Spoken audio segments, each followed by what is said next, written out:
Hey y'all, welcome back. It's Jamie. I know we ain't dropped a video in a while. It's been over a month due to some health complications of my own.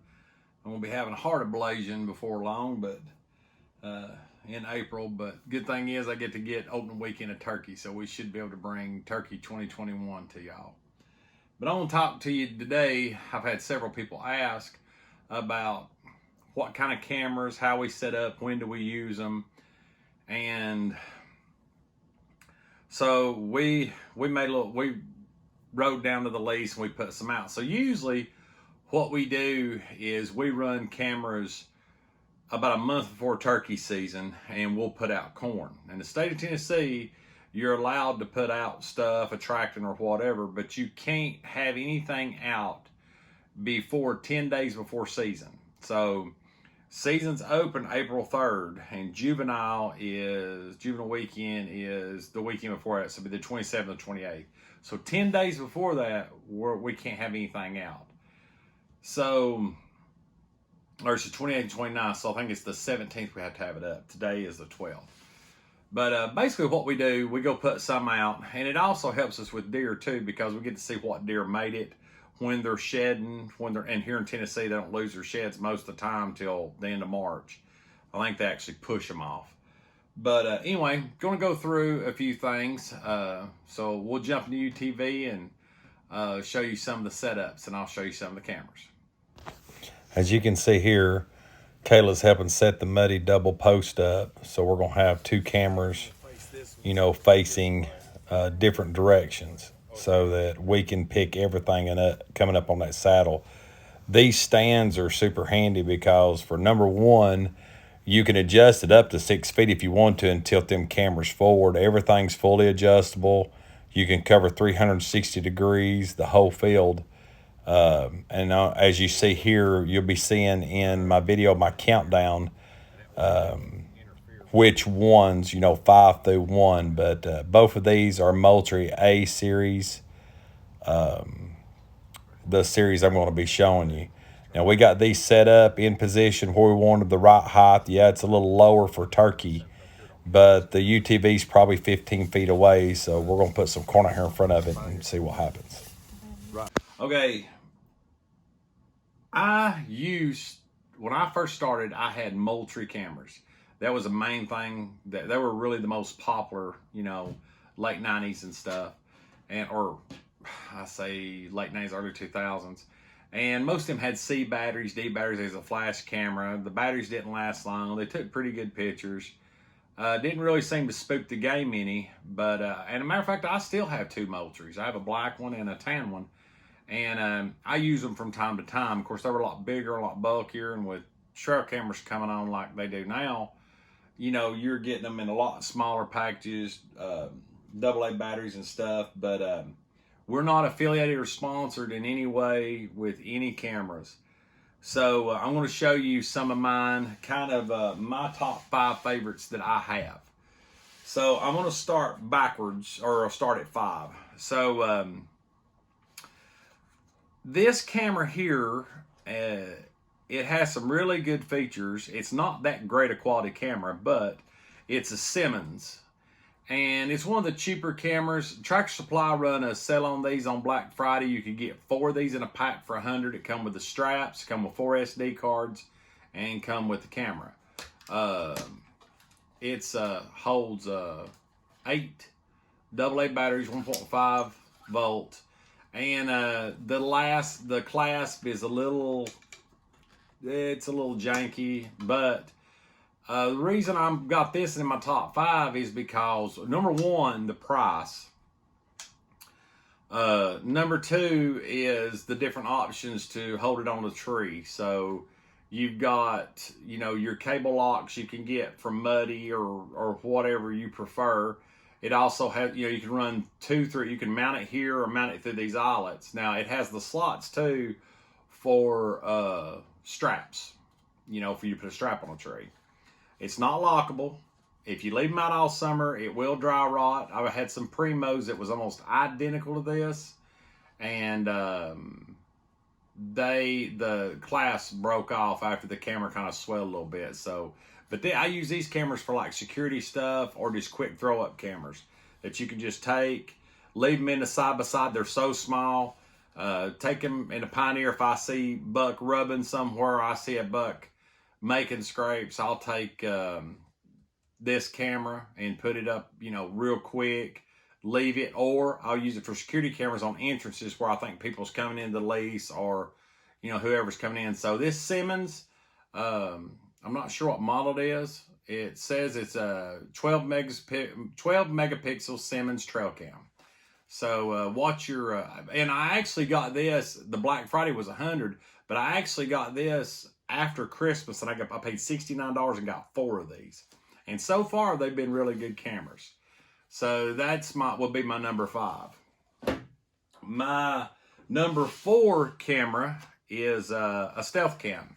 And, you know, you can get stealth cams pretty cheap. I mean, they've got them high ranged, you know, back and forth, but this would be my number 4 go-to camera.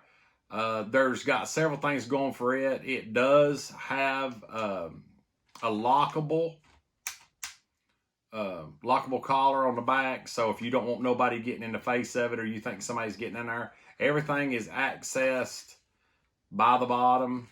SD cards. Battery clip pops out, so it's easy to change the batteries.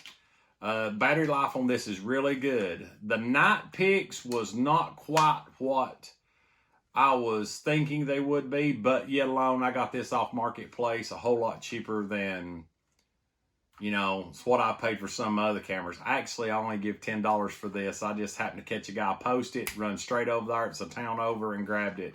It's been a good camera.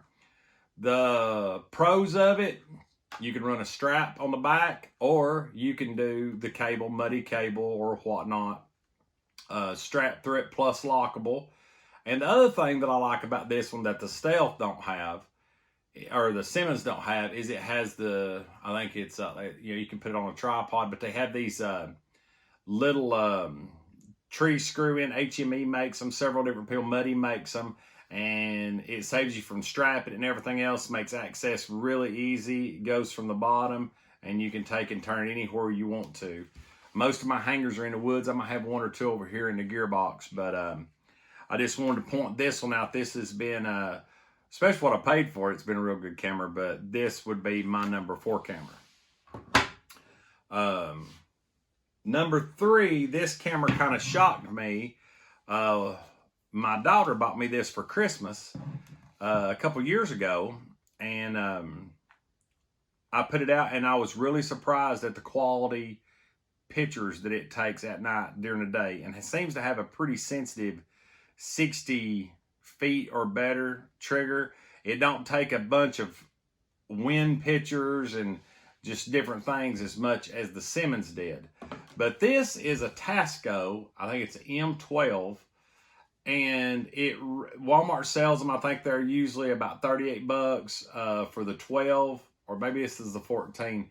And then the 12 has a regular face. This has a tree bark style face, very, very well disguisable in the woods. It does have the cheaper clips, but the thing takes phenomenal pictures for the price.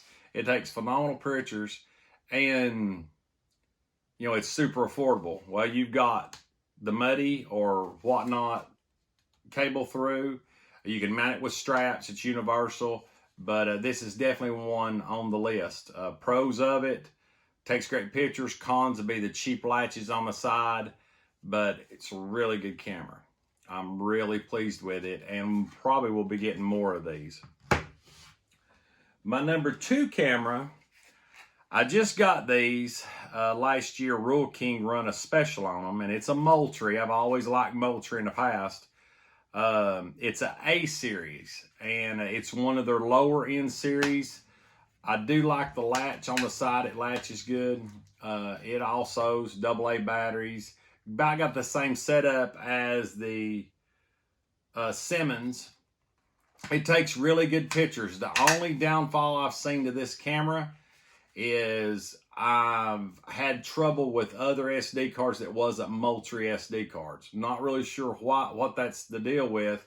I don't have a problem looking at them on the computer, but it seems to be a problem when I try to go to like my stealth cam viewfinder and different things like that. It wants to reformat it, and it will reformat it if you don't watch what you're doing. And I lost some really good pictures of some deer last year because of it reformatting when I got it home. So I had to be careful of these. But the price was right. The quality picture's really good. Night pictures are good. I'd say this thing will pick up out to 70 feet. It really picked up stuff that I couldn't believe how far off it was. That it picked up deer in the background. It picked up some raccoons, fox, and different things. And actually, I have one of these out right now. I actually have, two of these out right now, watching over a field, kind of like a plot watcher. I've got them on a muddy base that's like the fence post type, and you can put, you can do 360. You got two cameras mounted on the same post, and you drive it in the ground, and you can kind of cover the hill. It's like a saddle, so I can catch any turkeys coming up. And of course, I've got some corn and stuff out in front of it to try to trigger them, or try to trigger this and kind of see what our intel is, see what we've got for this year, what kind of turkeys, and of course, like I said, what kind of bucks, what buck survivors made it, and different stuff like that. So that'd be my number 2 camera. Like I said, it's got a lot of pros for it, other than the card. The card, it'll also screw on one of the posts. And this is probably going to shock a lot of people, but I'm not sponsored or affiliated with anybody, but for the price, and I'm sure this will be argumentative with several people, but it's hard to beat anything Wildgame Innovations. Yes, I have had some fail on me. I probably have 25 cameras, and I would say 20 of them are Wildgame Innovations. People say they're cheaper cameras. They don't hold up as well. I've had these things in snow, ice, left them out all year. You can tell by this, and it's faded a little bit. This is, I think, the Terra 10, Terra 12. This camera takes exceptionally good video and exceptionally good pictures. I mean, high quality pictures, night or day. Don't have a bunch of false triggering. Out of the 5 main cameras I have, different styles, these cameras perform better. Now, this is my lowest end Wildgame that I have right now. There's several, cloak. I've got a cloak 14, several cloaks out in the field right now and out in the woods, with the deer. Now, yes, I have had several of these go bad. Just display screens not work. Come on, won't take pictures. Probably 4 of them. Matter of fact, I still have some, in a tote right over there, because I thought about getting a hold of Wildgame and see if they could fix them, put an LCD screen in them. But they've come a long way with their cameras. They're compact. They're very cheap. These cameras right here are on sale right now for $35, $36 at Walmart. They're on clearance. Usually they're about $80. Any SD card, I've never had a problem with SD cards in these. The only thing that I'm not too crazy about these, they don't have a mounting post. They open from the bottom, which would make it kind of awkward unless it was mounted further back. You've got the 4 corners that you can pull bungees around, which it comes with a couple bungees.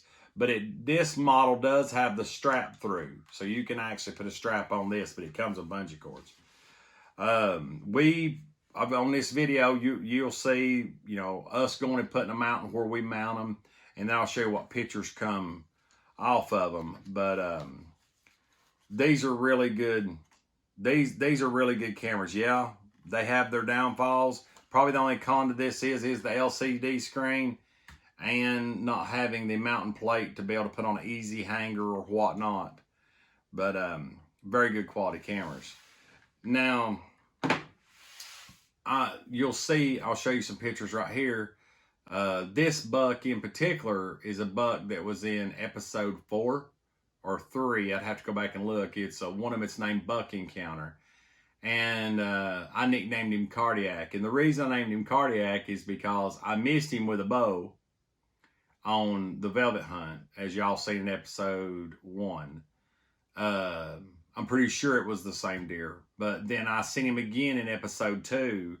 I had him behind me with a bunch of other bucks that ended up getting too close, and they skylined me, and they just eased on. And then he showed up in 4. I'm pretty sure it was 4.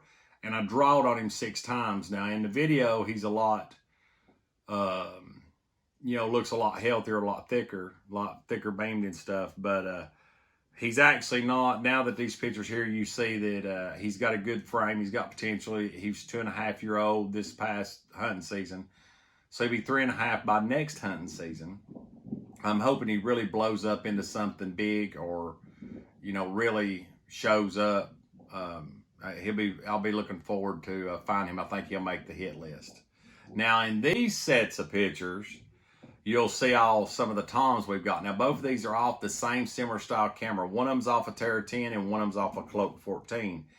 And you'll see that the turkeys that's in these pictures, you see how crisp the picture is on an overcast day.